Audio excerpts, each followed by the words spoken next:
আলহামদুলিল্লাহ রব্বিল আলামিন। সকল প্রশংসা মহান আল্লাহর। আসলে আমরা ভাবি এক, হয় এক। আমরা একটা পরিকল্পনা করি এক, হয় আর এক। কারণ আমাদের যে পরিকল্পনা তার থেকে অতি উত্তম পরিকল্পনা মহান রবের। তিনার পরিকল্পনা আমাদের চিন্তার বাইরে। তিনি তার বান্দার জন্য সবসময় উত্তম পরিকল্পনা করে থাকেন।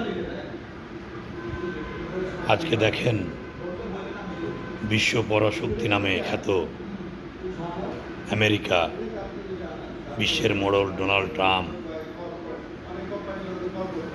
ইসরায়েল বেনিয়ামিন নেতানিয়াহু কত গাম্ভীর্য ভরে, কত ক্ষিপ্রতার সহিত বলেছিল যে ইরানকে, ইরানের ইতিহাস ঐতিহ্যকে মাটির সাথে মিশিয়ে দেওয়া হবে।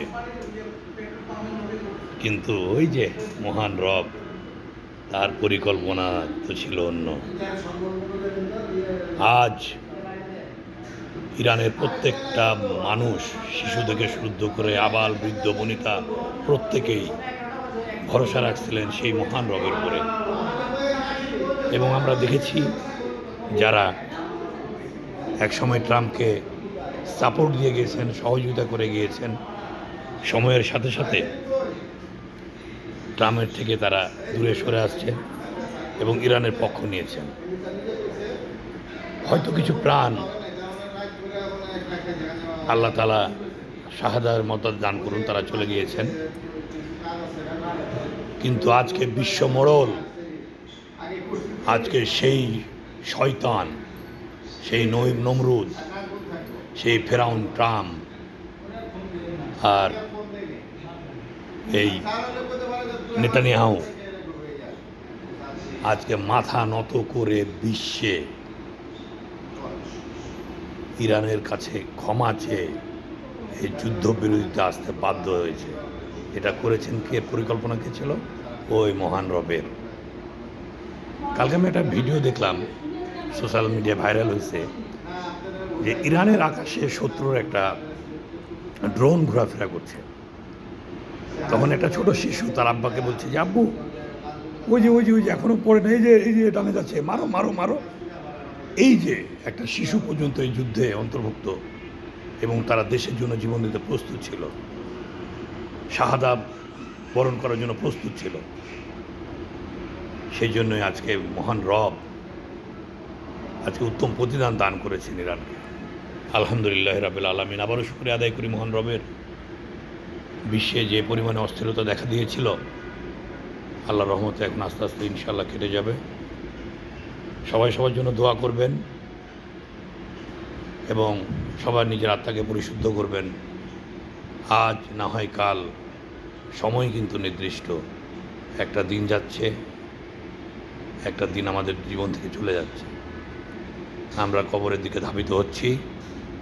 তাই আসুন আমরা উত্তম কাজ করি। মহান রব কোরআনে যে আমাদেরকে আমালে সালেহা, উত্তম কর্ম করতে বলেছেন, সে আলোকে কর্ম করি। আমরা কখনো মানুষকে ঠকাবো না, মানুষের হক নষ্ট করব না, আমরা সুদের ধারে কাছেও যাব না, আমরা হারাম থেকে দূরে থাকব, যার যেটা পাওনা সেটা বুঝাই দিব, বোনের কখনো হক নষ্ট করব না, কাউকে গালিগালাজ করব না, সর্বোপরি মিথ্যা কথা বলবো না। কারণ মহান রব বলেছেন যে ফেরেশতা নাজিল হয় ইয়া রাব বলে ডাকলে, আর শয়তান নাজিল হয় মিথ্যা কথা বললে। তাহলে আমরা সকলে মিথ্যা থেকে দূরে থাকবো দোস্তরা, এবং সবাই সকলকে সহযোগিতা করব নিজে নিজের জায়গা থেকে যতটুকু পারা যায়। আমার অনেক প্রতিবেশী আছে, তারা হয়তো আপনাকে লজ্জার বশত তাদের দুঃখ কষ্টের কথা বলতে পারে না। তো আপনি দেখবেন, তাদের অবস্থা বাইরে থেকে পর্যবেক্ষণ করবেন, যদি সুযোগ হয় সহযোগিতা করবেন। আর সবাই আমার জন্য দোয়া করবেন, মহান রব যেন আমাকে সুস্থ রাখেন। আমি দোয়া করি আল্লাহর যেন তাআলা আপনাদেরকে সুস্থ রাখেন, কারণ সুস্থতা মহান রবের একটা অনেক বড় নিয়ামত। আসলে কি হবে, কোটি কোটি টাকা রয়েছে কিন্তু আপনি খেতে পারেন না।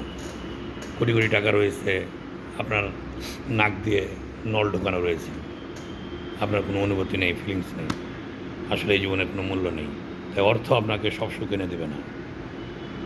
ডাল ভাত খান, পরিবারের সাথে থাকেন, আল্লাহ সুস্থতা শুয়ে রাখুক, এর চেয়ে বড় শান্তি আর কিছু নেই। তো সবাই সবার জন্য দোয়া করবেন। আর ইরানের জন্য শুভকামনা রইল। তাদের এই জয়ে আমরা সকলে আনন্দিত। আমি ব্যক্তিগতভাবে খুবই আনন্দিত। আবারও মহান রবের শুকরিয়া আদায় করে আজকের মতো শেষ করছি। যারা আপনারা যে যেখান থেকে আমাকে দেখছেন, শুনছেন, আমার জন্য দোয়া করবেন। ধন্যবাদ।